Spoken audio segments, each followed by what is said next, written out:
Right. నమస్తే, welcome to mic TV. నేను మీ సింహాద్రి.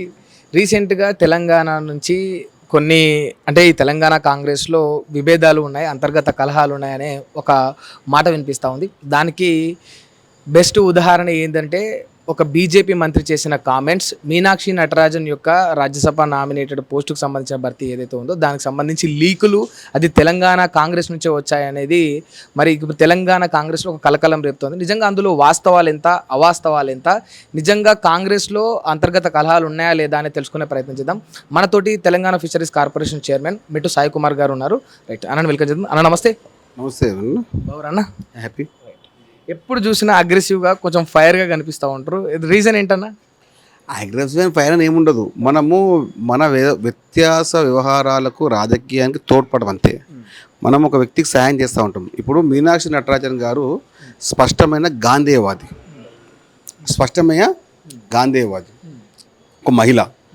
ఒక మహిళకు ఈ విధంగా అన్యాయం జరుగుతున్నప్పుడు ఎందుకు మనం మాట్లాడకూడదు? దుర్మార్గ బీజేపీ పార్టీ ఎప్పుడు రాజకీయ విభజనలు చేస్తూ ఉంటుంది. ఇక్కడ బీఆర్ఎస్ పార్టీ బీజేపీకి సపోర్టుగా కావాలని వారి యొక్క పేమెంట్ బ్యాచ్ ద్వారా ఏదో ఒక పోస్ట్ పెట్టేసి రేవంత్ రెడ్డి గారు ఈ విధంగా లీకులు ఇచ్చిన మాట్లాడుతున్నారు. అరే దుర్మార్గులారా, కొంచెమైనా అక్కలుండి మాట్లాడుతున్నారా మీరు? రేవంత్ రెడ్డి గారు మీనాక్షి నటరాజన్ గారి గురించి ప్రత్యేకంగా పార్లమెంటు మెంబర్గా ఆమెతో బాగుంటుందని చెప్పిన మొదటి వ్యక్తి ఆయన్నే. ఇప్పుడు గతంలో ఎంతోమంది ఇన్ఛార్జ్ పనిచేసారు తెలంగాణకు, వాళ్ళందరూ మంత్రులు అయ్యారు, ఎంపీలు అయ్యారు. మీకు చాలా ఉదాహరణ చెప్పమంటే బోసరాజు గారు మంత్రి అయ్యారు, మన్సూర్ అలీఖాన్ గారు మన ఇన్ఛార్జ్ ఉండి ఆయన మంత్రి అయ్యాడు, విశ్వనాథన్ గారు తమిళనాడు మంత్రి అయ్యారు, విశ్వనాథ్ గారు వచ్చేసి కేరళ మంత్రి అయినారు. ఇప్పుడు మేడం కూడా పనిచేస్తున్నారు కాబట్టి మేడం కూడా ఎంపీ కానీ ఏమో బాగుంటుందని చెప్పి ప్రత్యేకంగా చురువుతో వేస్తూ ఉంటే ఈ దుర్మార్గులు ఏదో ఒకటి బట్టకాజం చేస్తూ ఉన్నారు. చెప్తున్న BRS party, BJP party cross breed డిఎన్ఏనే బీఆర్ఎస్ పార్టీ. ఓపెన్ మాట్లాడుతున్నా, ఏమని అనుకోండి. ఎందుకంటే ఒక సొంత చెల్లని కూడా గౌరవించుకోలేని నువ్వు ఒక మహిళని ఎట్లా గౌరవించుకుంటావు? అతను నీకు ఉందా, విఘ్నత ఉందా? కేటీఆర్ లాంటి దుర్మార్గుడు మహిళలంటే ఇష్టం ఉండదు, గౌరవం ఉండదు, చెల్లెలంటే గౌరవం ఉండదు, ఆడపడుచులంటే గౌరవం ఉండదు. ఈ దుర్మార్గులు ఏదో ఒక చిల్లర మాటలు మాట్లాడేసి పోస్టులు పెడతా ఉన్నారు. అసలు మీరు మనుషులేనా అడుగుతాను ఫస్ట్. అందులో ఎలాంటి వాస్తవం లేదంటారా? ఎందుకంటే ఏకంగా బీజేపీ మంత్రి అన్నాడు, ఆయన ఒక మినిస్టర్ హోదాలో ఉండి అలాంటి వ్యాఖ్యలు ఊరికే చేస్తారా? తెలంగాణ కాంగ్రెస్ నుంచి ఆ లీకులు వచ్చినాయి మాకు అని. బీజేపీ అంటేనే బేకార్ జనతా పార్టీ. ఈ బేకార్ జనతా పార్టీలోని బేకార్ పనులు ఉంటాయి, బేకార్ మాటలు ఉంటాయి. బేకార్ అంటే తెలుసుగా మీకు? పనికి రాని చెత్త వెధవలని అర్థం. ఈ చెత్త వెధవలు అసలు కేసు లేని దానిపైన మాట్లాడేసి వివరణ ఇచ్చినారు. కొంచెం సిగ్గుండి మాట్లాడాలి. అరే ఎందుకు మరి మీరు ఎందుకు 3 అభ్యర్థులు నిలబెట్టిర్రు? ఎందుకు జార్ఖండ్లో ఎన్డీఏ అభ్యర్థి ఇలా అప్లికేషన్ చేసి తెల్లారో టైం ఇట్లా ఇచ్చిర్రు? అంటే జార్ఖండ్ అది మన ఎంపీ ఎక్కడ ఉందండి? భారతదేశమే కదా. అంటే ఒకటి ఇప్పుడు చెప్తున్నాను, ఈసీ బాధ్యతగా బీజేపీ పార్టీ అనుబంధ సంఘ సభ్యులుగా పనిచేస్తూ ఉంది. ఎక్కడ కూడా అంటే ఇప్పుడు ప్రతిపక్షంలో ఉన్నంత మాత్రాన నోరు నొక్కేస్తారా? ప్రతిపక్షం ఉంటే మీ ఇష్టమైన చేయవచ్చా? గత 12 సంవత్సరాలుగా భారతదేశంలో బీజేపీ అధికారం ఉన్నప్పుడు వాళ్ళు చేసిన ఘోరాలు అన్నీ కావు. ఇప్పుడు ఒక మహిళ పైన, ఒక గాంధీవాది పైన, ఆమె చేసిన సంస్కరణల పైన ఇదంతా కేవలం బీజేపీ పార్టీ ఇలాంటి మంచి వాళ్ళు ఉంటే పార్లమెంట్లో స్పష్టంగా మాట్లాడతారని చెప్పే ఉద్దేశంతో చిల్లర పనులు చేస్తూ ఉన్నారు. బట్ ఇక్కడ ప్రధానమైన ఆరోపణ ఏంటంటే గతంలో రేవంత్ రెడ్డి పాలనలో రేవంత్ రెడ్డి గారు చేయాలనుకున్న కొన్ని పనులకు మీనాక్షి నటరాజన్ గారు అడ్డుపడ్డారు. అందుకనే ఉద్దేశపూర్వకంగా ఇక్కడి నుంచి లీక్ ఇచ్చిందే రేవంత్ రెడ్డి గారు అనే ప్రచారం నడుస్తుంది. అన్నోని చెప్పుతో కొట్టాలి. పెండలో అద్ది చెప్పుతో కొడితే వాళ్ళ చెంప చెల్లుమంటది, ఆ కంపు ఒక మన వరకు ఉంటుంది. ఇలాంటి చిల్లర మాటలు బీఆర్ఎస్ మాడతారండి. నేనేమంటున్నాను, ఆడపడుచులను గౌరవించుకోలేని ఈ దుర్మార్గులు, మహిళలని గౌరవించుకోలేని దుర్మార్గులు, సొంత చెల్లిని అగౌరవించిన ఈ దుర్మార్గులు మహిళల పట్ల ఏ విధంగా గౌరవం ఉంటారండి? అరే మేము చెప్తున్నాం బాధ్యతగా, ఆడపడుచులకు ఫ్రీ ఇచ్చింది కాబట్టి మాకు తెలిసి గౌరవం ఏందో. అరే మీరు ఎప్పుడైనా కానీ ఇస్మంతైన ప్రేమ లేకుండా కేవలం మీ యొక్క రాజకీయ లబ్ధి, మీ యొక్క రాజకీయ వ్యవహారం కోసమే మాట్లాడుతూ ఉంటారు. సిగ్గుండాలి మాట్లాడానికి, మీకు సిగ్గు ఉండాలని అడుగుతున్నా. సిగ్గులేని బతుకులు మీవి. ఇంకా బీఆర్ఎస్ పార్టీ బీజేపీ పార్టీ మాట్లాడుతుంది. ఈ బేకార్ బక్వాస్ బట్టేబాజీ గాన్లు ఎంత మాట్లాడినాయి, అసలు తిట్లే లేవు. తిద్దామంటే తిట్లన్నీ అయిపోయినాయి, అన్ని తిట్లు అయిపోయినాయి. దుర్మార్గం తిడదామంటే వీళ్ళకు కొత్త తిట్లు రాయాలి. సరే ఒక క్లారిటీ ఇవ్వండి అన్న మాకు. అంటే సరే మీ పార్టీ నుంచి లీక్ వెళ్ళలేదు అనుకుందాం, మరి నిజంగా మీనాక్షి నటరాజన్ గారి ఆ యొక్క పోస్ట్ ఆగిపోవడానికి కారకులు ఎవరంటారు? బీజేపీగా అనుబంధ సంస్థగా పనిచేస్తున్నటువంటి ఎలక్షన్ కమిషన్ మధ్యప్రదేశ్లో పనిచేస్తుంది. రెండు రాజ్యసభల్లో వచ్చే బీజేపీ పార్టీ ఎందుకు ముగ్గురిని అప్లికేషన్ చేయించింది?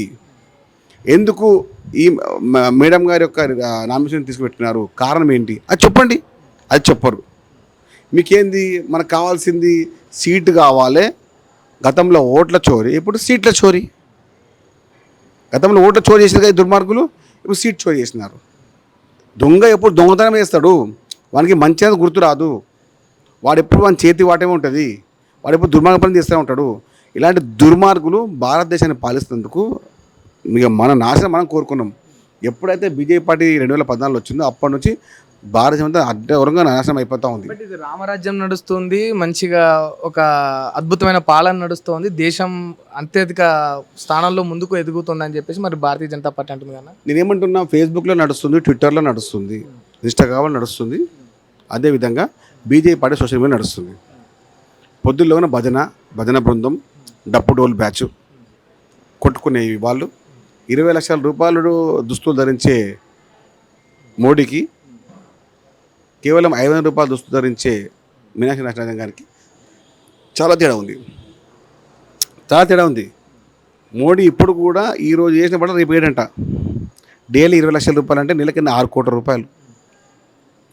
అపార ధనవంతుడు.